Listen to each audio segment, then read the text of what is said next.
pesan Komisi Kerawam untuk Rasul Awam menuju 14 Februari 2024. Pertama, ini yang harus kita sadari. Ada 3 event yang membingkai 14 Februari. 1, Valentine Day. 2, pemilu serentak. 3, Rabu Abu. Nomor 1, kasih sayang. Nomor 2, pemilu. Di pemilu kemungkinan kita terjebak dan jatuh dalam dosa. Tapi ada Rabu Abu, misa sore. Tabur memang dengan abu, dosanya terhapuskan. Jadi kalau berdosa di tanggal 14 siang, sore ke gereja memang. Dengan catatan, kalau sudah terima abu, lupakan pemilu, hidup kembali sebagai saudara satu sama lain. Ya, setuju? Ya. Karena perintah utama dan pertama, hidup dalam kasih satu sama lain. Perintah utama dan pertama, kasihlah Tuhan Allahmu dengan segenap hatimu, jiwamu, tenagamu, dan segala macam. Yang kedua, kasihilah sesamamu seperti dirimu sendiri. Jadi jangan lupa misa Rabu Abu, jangan lupa coblos. Itu ada gerakan itu untuk pencoblosan itu, namanya kelingking abu. Semua wajib pilih. Wajib ini ya, yang sudah punya hak memilih wajib pilih sebagai bentuk tanggung jawab kepada bangsa, sebagai bentuk tanggung jawab pribadi. Karena Bapak Uskup tidak mau umat Katolik golput. Jadi umat Katolik tidak boleh golput. Gunakan hak pilih sebagai bentuk bukti kita 100% Katolik, 100% Indonesia.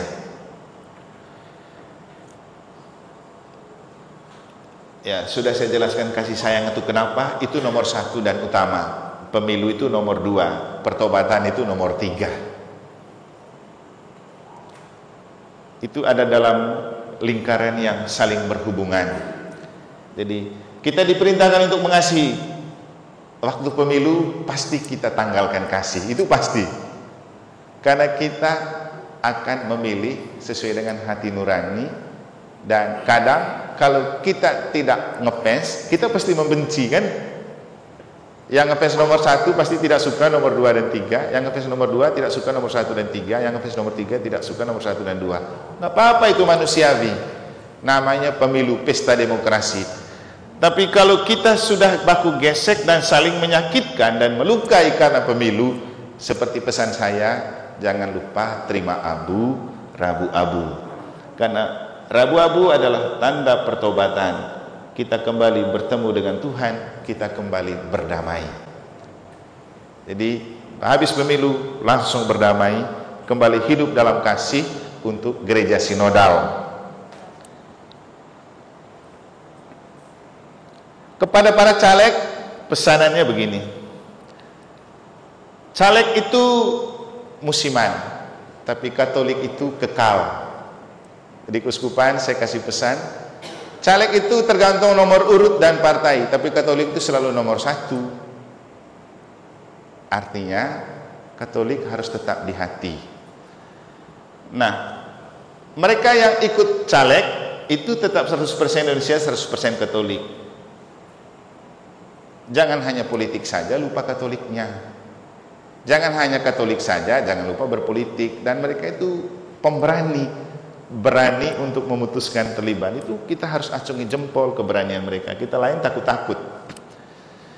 Kemudian ya, caleg musiman dan tergantung nomor, sedangkan Katolik itu kekal dan selalu nomor 1. Habis pemilu kan tidak ada urusan lagi. Tapi jadi Katolik, kita sakit cari gereja, kita minyak suci cari gereja, kita mati cari gereja, bukan cari partai. Kita sakit bukan partai yang urus, kita mati KBG yang urus, bukan partai. Untung kalau dikirim ucapan, kalau tidak didoakan apalagi.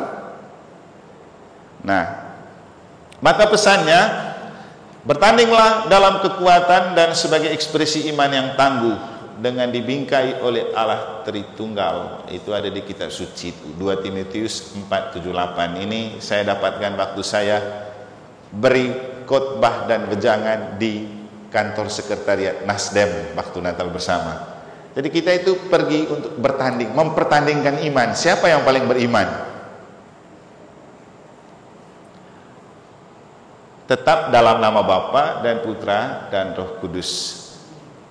Artinya, sebagai kekuatan iman, kalau menang bersyukur, kalau kalah tetap kuat iman. Jangan karena kalah di legislatif lalu lemah iman dan hidup menggereja. Kecewa itu misalnya. Makanya yang orang takuti sekarang, banyak orang yang akan stres setelah pemilu. Tapi semoga tidak orang Katoliknya, dan tidak usah stres kalaupun gagal kan. Jadi itu adalah cara Tuhan untuk menghantar kita ke jalan yang benar, kan gitu. Kita mati untuk bangkit, gagal untuk terus semangat. Jadi kalau sudah gagal kali ini, jangan bilang kapok sudah saya, terus. Bukan mempromosikan, hanya men-sharingkan. Waktu saya ikut ulang tahun Gerindra, itu Pak Prabowo bilang, hidup itu harus tetap semangat, harus bangkit. Kalau istilah tentara, kita boleh kalah di medan pertempuran, tapi jangan pernah kalah dengan spirit dan semangat yang ada di hati. Makanya kamu lihat saya, sudah kalah berapa kali, tetap bangkit lagi, maju lagi. Saya lalu berpikir, ini seperti tema sinode saja ya, bangkit dan bergerak. Dan itulah kita mati untuk bangkit, gagal untuk makin semangat. Jadi kalau orang Katolik tangguh setelah pemilu, dia tetap semangat, jangan loyo. Tapi kalau kita lihat kita punya ini sih, pasti mereka tetap semangat, loyo, ceria dan cerah ya, penyamannya. Karena istilahnya mereka sudah punya modal ganteng semua ini. Sama cantik ya bentelnya. Maka juga bertandinglah untuk bersakramen politik. Pergilah, muliakanlah Allah dalam hidupmu. Kan gitu akhir misa kan? Pergilah, muliakanlah Allah dalam hidupmu. Itulah sakramen politik, membuat sakramen yang kita terima di gereja bawa keluar. Di gereja kita terima sakramen Ekaristi, keluar kita bawa sakramen politik supaya keselamatan yang kita terima dalam Ekaristi juga dirasakan oleh dunia. Itulah pentingnya keluar untuk bersaksi. Bawa altar ke pasar. Percuma kita doa kusuk di gereja kalau keluar kita tidak berani bersaksi. Jadi penting kita berdoa untuk bersaksi, kita beriman untuk bersaksi. Dan terjun di dunia politik itu medan paling bagus untuk bersaksi. Bapak Ibu lihat saja saya, walaupun bukan politisi praktis, tapi ketika aktif di pemerintah dan masyarakat, itu adalah kesempatan untuk bersaksi, menunjukkan kualitas iman dan kualitas Katolik. Jadi kan gitu tujuannya, menunjukkan kualitas iman dan kualitas Katolik. Kalau kita itu berkualitas, biar tidak disalahpahamin oleh orang. Saya beberapa kali tampil ini, jujur saja membuat orang mengakui, ternyata begini ya kalau pimpinan gereja Katolik, tidak sembarangan. Pemikirannya bagus, ada aura begitu. Tapi kalau kita biar doa koronka jam 3 terus di depan sakramen 1 kali 24 jam tidak pernah keluar, siapa yang mau lihat kita punya kehebatan? Tapi kalau kita keluar, orang akan melihat aura kita lalu mengaku ini baru memang Katoliknya begini ya. Nanti bisa dilihat di video. Di antara beberapa tokoh agama yang tampil kemarin di sana, atau ketika kita doa di Tober, ada rasa berbeda kalau pimpinan gereja Katolik itu tampil. Kenapa? Roh yang menyepuh atau yang disebut dengan aura.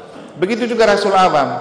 Jadi politisi ada aura berbeda dari politisi Katolik dan yang lain. Kenapa? Kita ada Roh Kudus, dibaptis dalam Roh, terima sakramen untuk terus disepuh oleh Roh. Sehingga begitu kita muncul, orang segan, bukan takut. Dan memang seperti itu. Bapak Ibu bisa lihat berita hari pertama setelah pelantikan Ibu Grace, satu orang Katolik yang muncul di DPR Provinsi, menggemparkan ketika dia menolak untuk dikenakan pin emas, walaupun akhirnya diterima. Tapi itu sudah cukup untuk menunjukkan bahwa orang Katolik kalau muncul di publik bukan untuk popularitas, tapi untuk pelayanan. Beliau itu kemana-mana selalu pakai rosario. Itu nilai plusnya. Jadi kehadiran kita membuat orang merasa, wih, kok begini ya orang Katolik.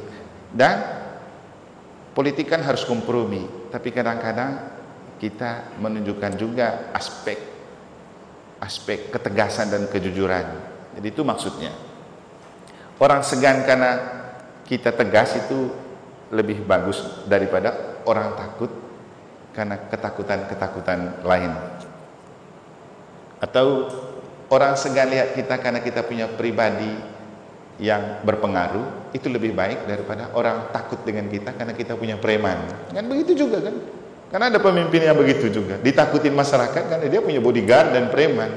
Beda kalau pemimpin yang punya aura, tanpa preman dan bodyguard pun kemana-mana dia pergi orang, selamat. Itulah yang perlu kita bawa, bersakramen politik. Makanya kekuatan untuk bersakramen politik itu ada pada kata-kata itu. Aku mengutus kamu seperti anak domba ke tengah serigala. Seringkali saya bilang, makan dulu anak domba Allah dalam misa baru pergi. Orang tidak akan pernah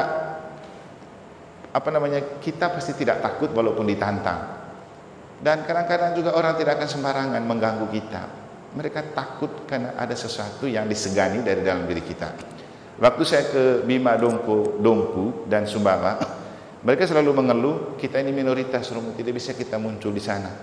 Saya bilang, satu hal yang perlu kita sadari, ketika kita takut dengan kaum mayoritas, jangan lupa, orang mayoritas itu takut dengan kita. Pertanyaannya, kenapa kita yang kecil ditakuti? Kenapa? Karena ada sesuatu yang membuat mereka takut. Makanya seperti setan, kita takut setan, padahal setan takut kita. Jadi kita takut karena kita minoritas, padahal orang takut dengan kita orang minoritas, kan gitu. Ya benar kan? Tanya mereka dari Gumbri ini, Acok, mereka kecil sana, tapi juga menakutkan. Takutkan apa? Ya walaupun kecil, ada sesuatu. Itu kualitas maksudnya. Ada kualitas dan ada aura. Makanya yang paling penting jangan lupa misa dan gereja dulu baru ke dunia politik. Kadang-kadang ada yang di politik sana tapi tidak pernah ke gereja. Hambar Pak, nanti cepat hancur tuh. Kemudian jangan lupa kembali untuk sukseskan gereja sinodal dengan visi dan misi kita. Ya, maksudnya kalau sudah bertanding di pemilu, kembalilah ke gereja, ke KBG, ke lingkungan, ke paroki. Karena disitulah tempat dan rumah kita.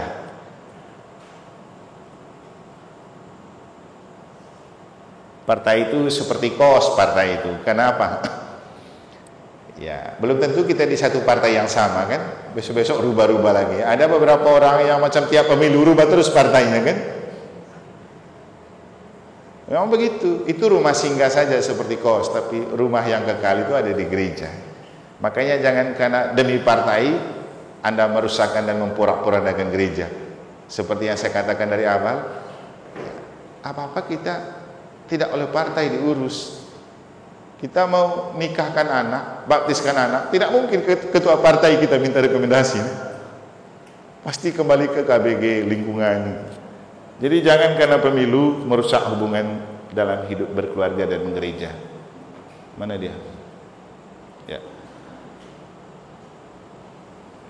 Maka pesan untuk kita, solid ke dalam, solider keluar. Lalu bangkit, bergerak dan selalu berjalan bersama. Saya senang kemarin saya ditukar bilang ke mereka Panyoman, saya senang betul lihat kamu para Rasul Abang. Karena menurut saya orang yang bangkit dan bergerak pertama setelah sinode itu para Rasul Abang. Mereka itu kumpul semua di keuskupan pada tanggal 30 itu dari aneka macam partai dan bersahabat, bersaudara. Beda partai tapi tetap satu hati. Di luar belum tentu begitu Bapak Ibu. Kita beda partai sudah beda segala-galanya. Tapi mereka para rasul awam tetap menunjukkan diri sebagai saudara satu sama lain. Jadi pesannya, baju kita boleh berbeda, tapi kita tetap punya satu hati yang sama. Jadi baju apapun kita pakai dengan warna apa, itu hanya casing, tapi hati kita tetap sama sebagai orang Katolik. Maka selalulah berjalan bersama. Dan kekompakan yang kita dapatkan waktu kita berjalan bersama sebelum pemilu, terus kita lanjutkan dalam hidup menggereja. Pesan untuk umat. Ini untuk umat sudah, tadi khusus untuk caleg. Berpolitiklah, jangan selalu menganggap politik itu tabu. Gereja harus berpolitik, karena politik itu mulia. Bahwa dalam kenyataan politik itu tampak kotor, bukan karena politiknya yang kotor, tapi politisinya yang bertindak kotor. Maka kalau kita lihat politisi kita kotor, pergilah ke sana sebagai garam dan terang untuk membersihkan. Maka Paus Fransiskus berpesan, kalaupun politik itu kotor, gereja Katolik harus masuk menceburkan diri ke dalamnya. Siapa saja yang boleh ke sana, itulah rasul awam, kaum awam. Jadi gereja boleh berpolitik. Yang tidak boleh adalah hierarki gereja berpolitik praktis, menjabat posisi tertentu dalam politik. Itu yang tidak boleh. Rasul awam boleh, dan kami Romo-Romo itu selalu mendorong. Bapak Uskup juga sangat mendorong Rasul awam Katolik.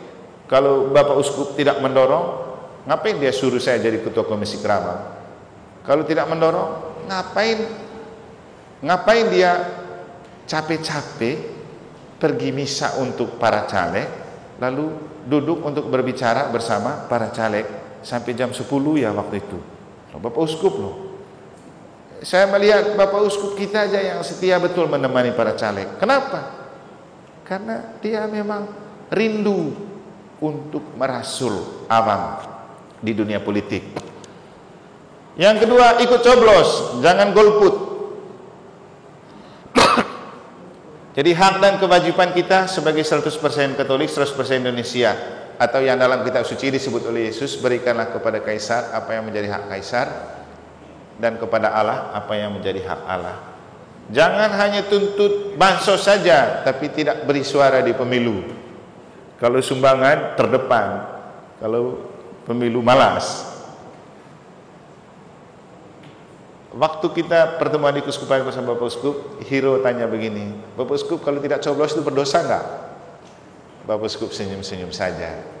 Artinya ini bukan soal berdosa atau tidak berdosa. Ini soal tanggung jawab sebagai warga negara. Jadi harus ikut coblos. Nah, pertanyaan terakhir, pilih siapa? Ini jawaban Bapak Uskup. Oh ya. Oh, ini tadi tentang golput itu, kita harus memilih, itu ada namanya gerakan kelingking Rabu Abu. Abu di dahi dan tinta di kelingking. Adalah tanda pertobatan kita sebagai gereja yang diutus untuk berpartisipasi dalam pemilu 2024. Kalau kita betul Katolik dan betul kita mulai bertobat, harus coblos. Harus coblos. Jadi abu di dahi, tinta di kelingking. Nah, ini pesan Bapak Uskup.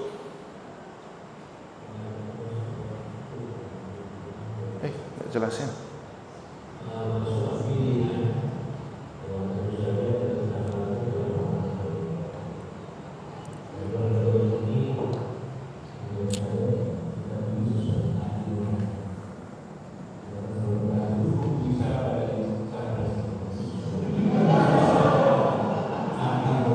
Sebentar ya.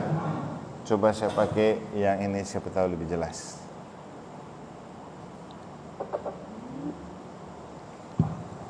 Kasih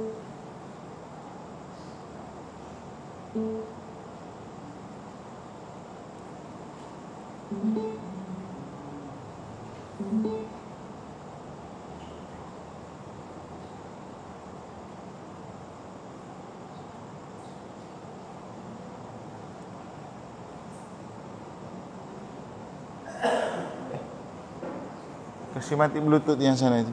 Kasih mati Bluetoothnya di situ.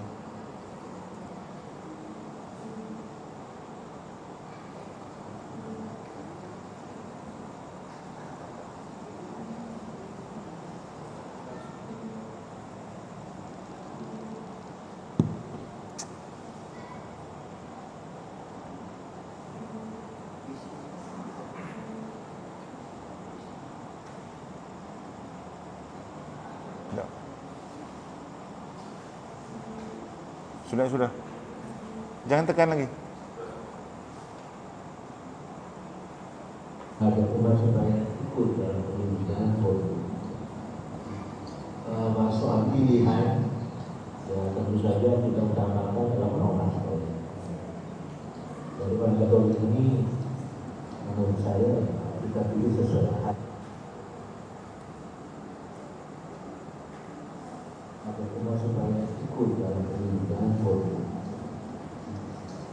Soal pilihan, ya tentu saja kita utamakan dalam orang Katolik. Dari orang Katolik ini, menurut saya kita pilih sesuai hati nurani. Orang selalu bertanya, hukum pilih siapa dari capres? Hati nurani saya. Tidak boleh saya sebut. Ada menurut saya. Mik. Pilihlah sesuai dengan hati nurani. Karena kami ini sudah mengeluarkan ada kriteria, tapi saya katakan mesti kriteria kami Indonesia ini sesuai hati nurani. Menurut ada saya tapi sebagai orang Katolik saya kira kita katakan itu adalah orang Katolik dalam cari. Maka kalau ada kesulitan ekonomi, saya kira itu sudah layak pasti masuk hukum dia berbahaya menghadapi situasi. Bukan ada kembali buah atau pekerjaan buah. Tapi sebagai masuk roki ya harus mengatakan ini sebenarnya. Kalau dia punya ada soal, kalau dia punya yang terakhir di Saudi kita toko-toko di sini, saya tentang saya katakan saya selalu dalam buku cara-cara politik. Kalau dia terpilih akan sangat membantu berhubungan bagi gereja, bangsa, itu juga tanggapan saya dari satu ini. Saya tetap mengharapkan bahwa pada cara ini bisa sukses dan berhasil penyelenggaraan pemilu yang akan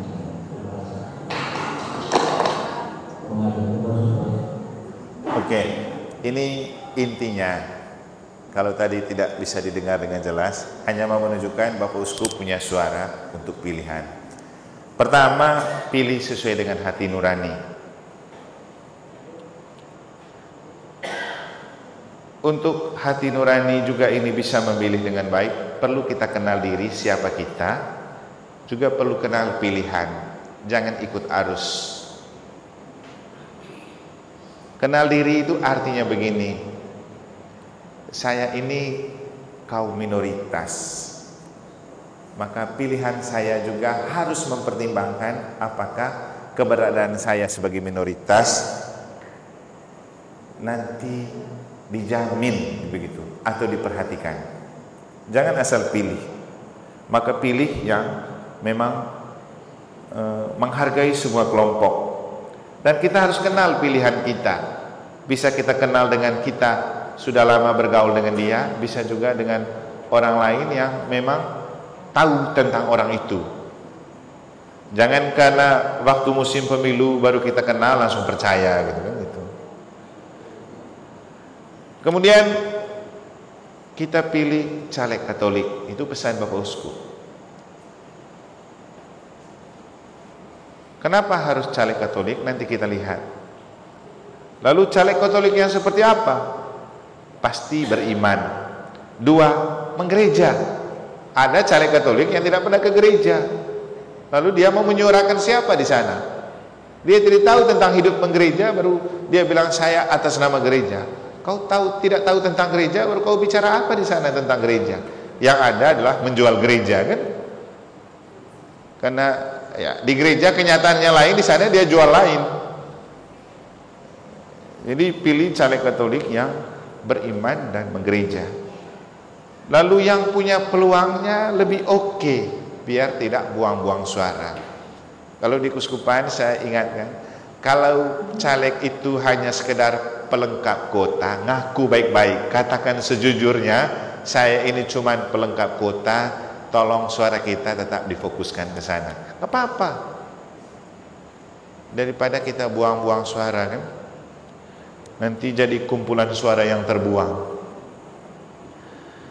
Lalu kalau kita tidak punya caleg Katolik atau non Katolik seperti teman-teman di Gumrih dan di Palasari, maka pilih yang seperti apa? Ya, jawabannya pilih yang menghargai gereja, selalu hadir kalau kita undang, memperhatikan kita untuk diperjuangkan di sana, dekat dan perhatian dengan gereja. Ingat, dekat dan perhatian dengan gereja dan menghargai gereja tidak sama dengan dekat dan perhatian dengan orang gereja. Tahu maksudnya Bapak Ibu? Di antara kita ada yang ngaku orang gereja, tapi dia buat transaksi diri sendiri untuk masuk di sakunya, tapi dia bilang mengatasnamakan gereja. Di sana nanti legislatif pikir dia sudah berbuat untuk gereja, tahu-tahu tidak sampai di gereja uangnya sudah masuk di kantong sendiri. Kan banyak juga begitu tuh. Jadi bukan dekat dengan orang gereja, tapi dekat dengan gereja. Gereja itu paroki. Lagi-lagi kan banyak calo juga kita punya. Oh tenang, di gereja gampang saya atur. Padahal tidak pernah ke gereja juga orangnya kan. Caleg sebelah percaya betul ini kan saya sudah kasih ke orang gereja. Jadi dia pikir dia dapat dukungan dari gereja, tahu orang itu jual gereja untuk dirinya sendiri. Jadi hati-hati. Jadi yang dekat dan perhatian dengan gereja. Tadi saya bilang, kenapa kita pilih orang Katolik? Karena kita rindu ada orang Katolik lagi dilantik di Gedung Paripurna, seperti yang terjadi 2 September 2019 ini.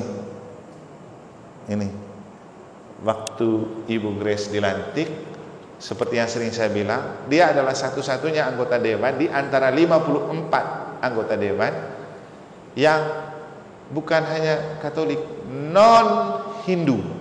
53 yang lain Hindu semua. Hanya satu saja yang agama lain, yaitu Ibu Grace Katolik. Sehingga tokoh agamanya cuma 2, saya sama pedanda saja. Kita semua pasti rindu jubah itu berkibar lagi di sana. Makanya kita perlu dukung yang Katolik. Di Kuskupan kemarin saya bilang, kalau dulu kita punya 1, semoga kali berikut punya 2 atau 3. Ya Pak Jeffrey ya? Supaya kaum berjubah itu muncul di sana, itu adalah cerminan Katolik. Kan dalam sejarah akhirnya ada pastor Katolik yang berjubah masuk di gedung paripurna DPR provinsi. Jadi kita rindu itu ada. Belum lagi bicara yang lain-lain. Dengan kehadiran anggota DPR Katolik di sana, kita sudah mulai diperhitungkan oleh pemerintah. Termasuk setiap anggota dewan punya dana hibah. Dana hibah itu dana yang ada di provinsi hasil pajak rakyat. Setiap anggota dewan dikasih jatah 1,5 M per tahun untuk anggota DPR provinsi. Kalau Bandung punya lebih tinggi lagi dia. Setiap tahun berarti 54 anggota DPR provinsi membagi uang 1,5 kali 54 berapa? Hampir 80 ya. Berarti 80 M uang dana hibah harus ke masyarakat setiap tahun. Kalau ini betul diberikan dan disalurkan, rakyat sejahtera. Berarti ada 80 M setiap tahun beredar. Tapi berapa Bapak Ibu dapat? Untung ada orang Katolik, kita dapat 600. Katedral 380, Monang Maning 500 juta. Karena ada orang Katolik. Kalau tidak ada kita jong. Padahal yang paling banyak bayar pajak itu siapa? Orang Katolik, karena kita punya banyak pengusaha. Jadi penting ada orang Katolik di sana supaya kita dapat kue pembangunan itu. Daripada kita punya pengusaha store-store saja, tidak ada untuk gereja. Jadi dengan mereka ada di sana, kita dapat jatah. Di Kabupaten Badung dengan adanya Pak Edi Sanjaya, dapat banyak juga mereka. Satu LP3D itu didaftar, Pesparani dapat 400-an juta, pembangunan seminari dan beberapa gereja juga dapat beberapa M. Karena ada orang Katolik. Kalau tidak ada, ya kita hanya dijanjikan minimal 40, 50. Belum lagi dipotong sana sini. Tambah lagi dana reses. Karena ada Ibu Grace, kita dapat dana reses di Kuskupan itu untuk kegiatan Komisi Keramam selama 3 kali. Itu kan 10 juta lebih itu dana reses. Kita kebagian, kalau tidak mana kita dapat. Dan dana reses itu diberikan untuk menyerap aspirasi di dapil legislatif. Makanya tidak bisa sampai ke sini. Itu baru anggota DPR provinsi. DPR RI pasti lebih besar lagi ya beli nyamannya. Bayangkan dana hibah DPR RI, kalau kita punya orang di sana, tidak mungkin kita tidak dapat. Sekarang lagi bangun Catholic Center, kalau ada anggota DPR RI bisa saja. Jadi itulah politik. Kalau saya ada jagoan saya lolos, nanti saya akan todong. Kalau sudah sukses, saya sudah pikir itu todong untuk pembangunan gereja atau apa yang perlu. Itu maksudnya kita politik. Kalau kita tidak dekat, kita tidak bisa. Hanya gonggong-gonggong dari jauh aja. Kita orang Katolik kan gonggong dari jauh lalu tidak dapat apa-apa. Itu kan tidak ada bedanya sama anjing tuh. Anjing yang banyak gonggong itu pasti tidak dapat makanan. Tapi kalau anjing yang tidak menggonggong, begitu lihat makanan, dia langsung serbu makanan, dia kenyang. Tapi yang lain ya sibuk gonggong, kapan kau makan? Jadi itu. Gitu juga kita umat. Gonggong paling banyak tidak dapat apa-apa. Yang tidak gonggong dapat banyak. Saya guyonin sama teman-teman saya Romo, kamu gonggong terlalu banyak, saya tidak gonggong. Satu kali pergi saya dikasih dolar Singapura. Pergi doa berkat di Gerindra sana. Berapa jumlahnya? Saya tidak perlu kasih tahu kamu, pasti nanti kamu bilang money politik. Tapi besar sekali dolar Singapura itu. Cukup saya sama yang beri aja yang tahu. Itu di envelope khusus langsung dari Pak Prabowo. Bukan kampanye, tapi stipendium karena saya sudah berdoa. Itu tadi saya bilang doa saya katanya menggetarkan dan menyentuh hati. Jadi itu dititip. Dititip lewat siapa? Bukan orang Katolik, orang Hindu, Pade Gajah. Dia langsung telepon saya kemarin malam. Ini Romo ada ucapan terima kasih dari Bapak. Hanya saya saja pastor yang dikenal sama mereka kan gitu. Saya tidak mengkampanyekan, tapi saya mau bilang keterlibatan politik dan kita kenal dengan orang itu maksudnya begitu. Bukan tidak mungkin kalau kita sudah dukung Pak Nyoman, tidak mungkin Pak Surya Paloh juga tidak berpikir dan memperhitungkan kita. Kan itu politik.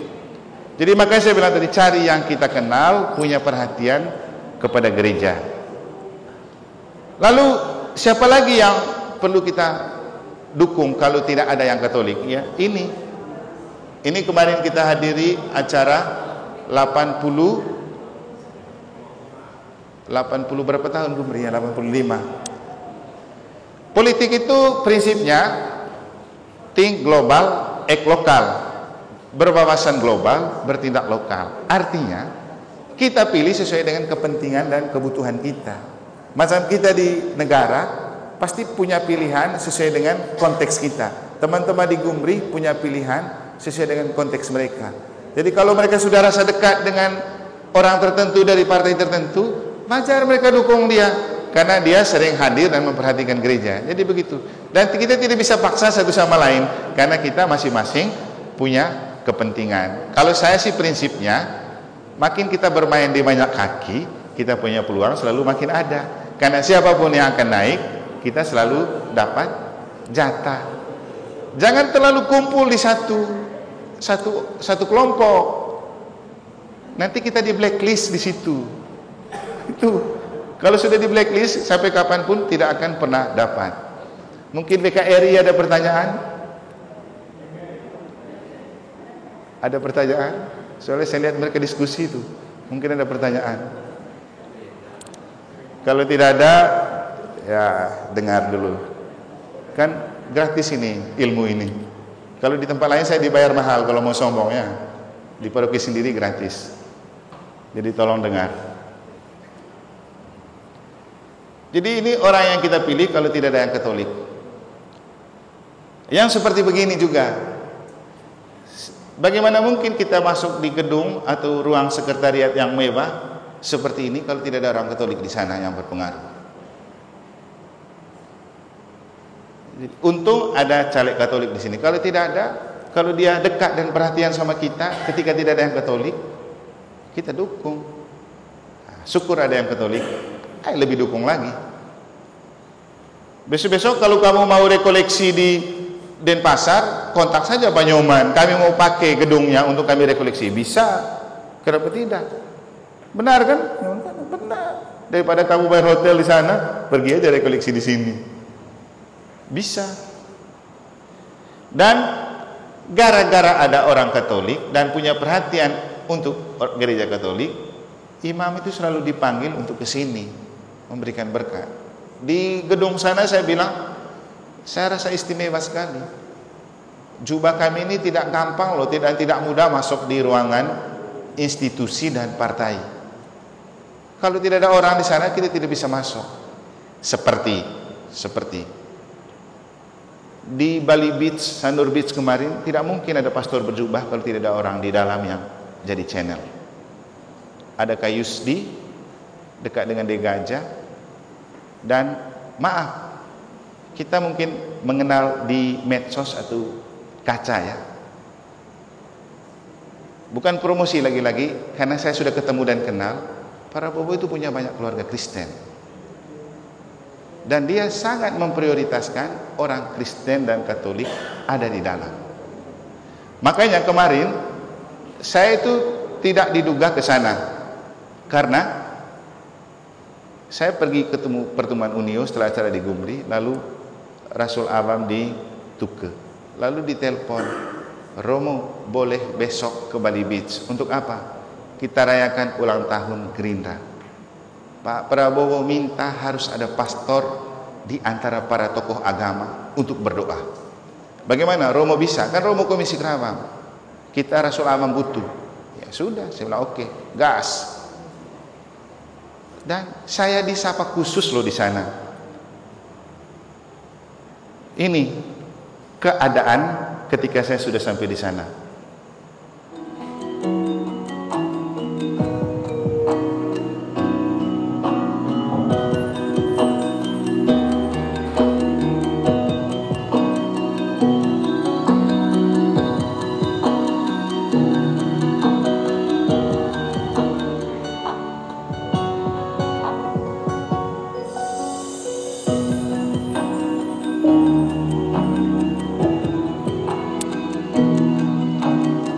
Dia paling lama ngobrol dengan saya sambil jabat.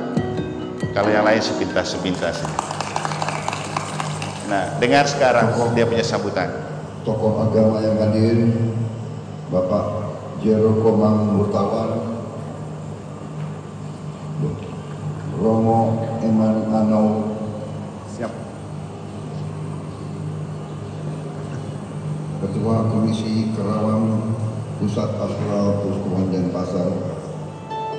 Nah, pertanyaannya, siapa orang besar atau calon presiden yang menghargai Ketua Komisi Kerawang Keuskupan Denpasar? kita tidak bicara edit, kita bicara fakta. Kalau saya, tidak mungkin saya beralih ketika saya sudah dihargai begini dan gereja dihargai begini. Disebut di depan publik nama dan jabatan. Saya sebut-sebut yang lain, saya tidak kenal, saya tidak pernah dekat. Tapi ini jelas. Lagi-lagi ini bukan kampanye, tapi mau mengatakan kepada kita bahwa kita pasti perlu mendukung orang yang kita sudah kenal dan kita sudah ketemu, daripada kita percaya kepada berita-berita di medsos yang memang banyak editingnya. Bapak Ibu, kalau ada yang lihat itu ada hasil analisa dari mahasiswa UI, di zaman sekarang ini banyak yang viral-viral di TikTok, di YouTube, di mana-mana. Itu ada proses pembuatan rekayasa berita untuk saling membenci dan saling memusuhi dengan paslon-paslon yang ada. Jangan cepat terlalu percaya. Semua bisa diedit sekarang. Saya pernah menghadiri proses pembuatan film rekayasa oleh salah satu oknum untuk membuat pemimpin yang disukai masyarakat serentak tidak disukai, lalu diviralkan. Itu permainan zaman canggih semua.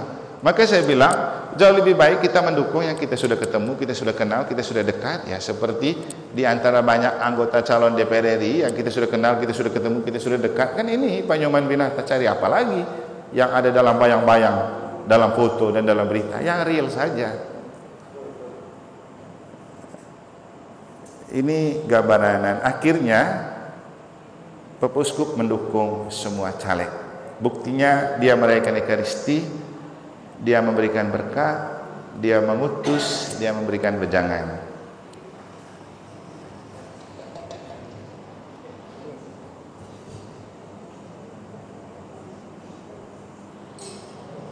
Oke, ini saja beberapa tambahan dari saya. Terima kasih untuk kita. Terima kasih untuk Pak Nyoman, Pak Jeffrey. Lumayan juga malam ini kita dikasih konsumsi, ya. Terima kasih banyak. Para lelaki yang mau menghangatkan badan, katanya sudah dititip tadi di atas, ya. Jadi Blecok, Pak Riko, mereka kalau menghangatkan suasana dan badan, naik ke api penyucian. Di sana kita panaskan. Dan pesan terakhir, ini pertemuan bukan karena pemilu saja, ya. Tapi ini adalah awal dari seluruh perjalanan bersama kita ke depan. Kita tetap perlu terus berjalan bersama, bukan karena pemilu. Dan besok-besok kalau ada pendidikan Rasul Awam lagi, tolong ikut biar kita dengar.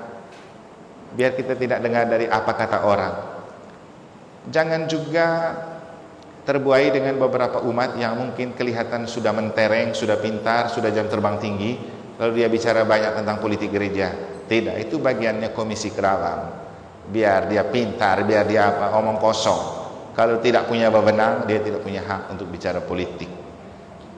Dan kalau ada umat yang masih juga omong banyak, ngapain gereja berpolitik, suruh dia ke sini. Biar dia dengar. Itu sudah masa lalu. Sekarang ini gereja harus berpolitik. Kalau tidak, kenapa ada Komisi Kerawang? Terakhir, saya tidak pakai mic. Ada yang pergi bilang ke Bapak Uskup, mengadu, mungkin orang dari negara, ngapain Romo itu urus-urus politik? Apa jawab Bapak Uskup? Ya memang itu dia punya tugas. Kecuali kalau dia komisi kitab suci atau ketik-ketik dia ngomong politik, itu salah. Dia komisi Kerawang, dia kemana-mana di paroki-paroki itu untuk ajarkan orang berpolitik. Jadi salah alamat. Tapi bisa jadi ke umat yang lain mereka bilang, oh kami sudah hadap, kami sudah bilang gini. Bapak Uskup bilang, itu hoax.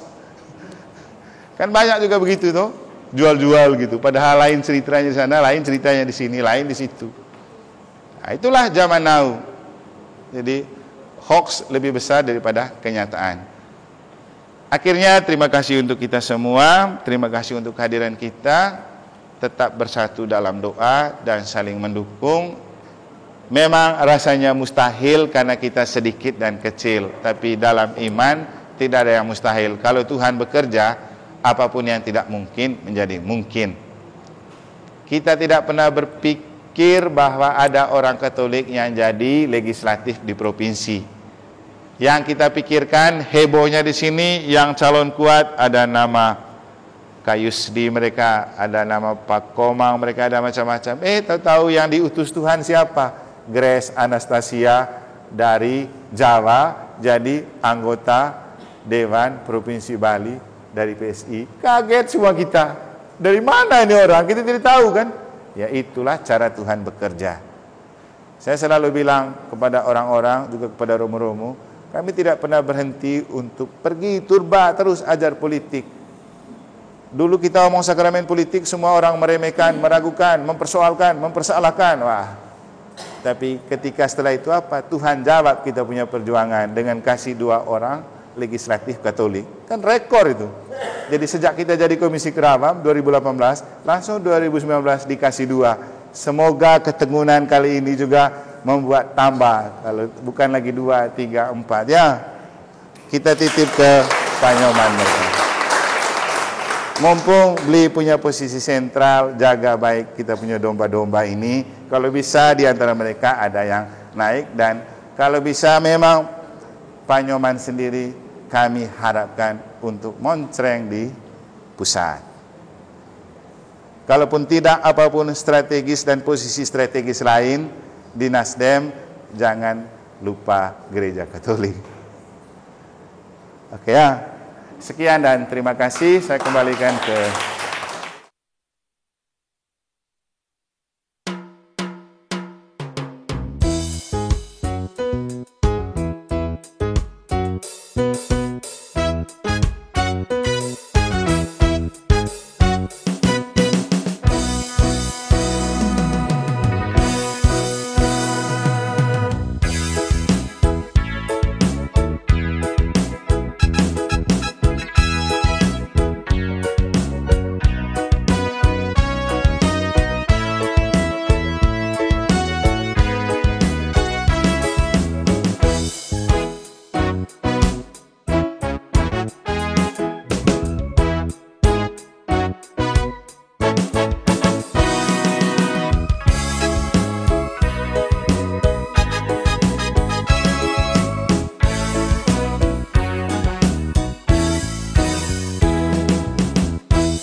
pada tanggal 14 Februari 2024. Kenalin nih, Inyoman Winata, Caleg DPR RI Partai Nasdem Dapil Provinsi Bali.